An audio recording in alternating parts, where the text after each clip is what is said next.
وسلم نے بہت ساری چیزیں، بہت سارے عمل ہمیں بتائے ہیں کہ جن پر عمل کرنے سے ہم اپنے رزق پر، اپنے مال و دولت میں کیا کر سکتے ہیں، خیر و برکت لا سکتے ہیں۔ دیکھو ہم رزق کمانے کے لیے جا رہے ہیں، لیکن مرد حضرات جا رہے ہیں اور خواتین بھی باہر نکلتی ہے کام کرنے کے لیے، لگی بندی رقم بھی آ رہی ہے، اور جن کی شاپس ہیں، دکان ہے، کاروبار ہے، ان کے مال آ رہا ہے، دولت آ رہی ہے، کاروبار چل رہا ہے، لیکن وہ بچ نہیں رہا، کہیں پیسہ نظر نہیں آ رہا۔ کیوں؟ اسے کہتے ہیں خیر و برکت کا ختم ہو جانا۔ ٹھیک ہے، یا کمانے کے لیے جا رہے ہیں لیکن کمائی ہو نہیں رہی، خیر و برکت ہو نہیں رہی۔ کیونکہ ہم اللہ اور اس کے رسول کے احکام سے بھٹک گئے ہیں۔ ایسے بہت سارے عملیات ہیں جن پر عمل کرنے سے ہم اپنے مال میں کیا لا سکتے ہیں، خیر و برکت لا سکتے ہیں۔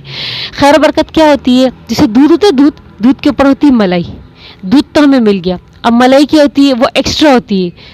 کیا ہوتی ہے؟ وہ ایکسٹرا چیز ہوتی ہے، اور وہ اللہ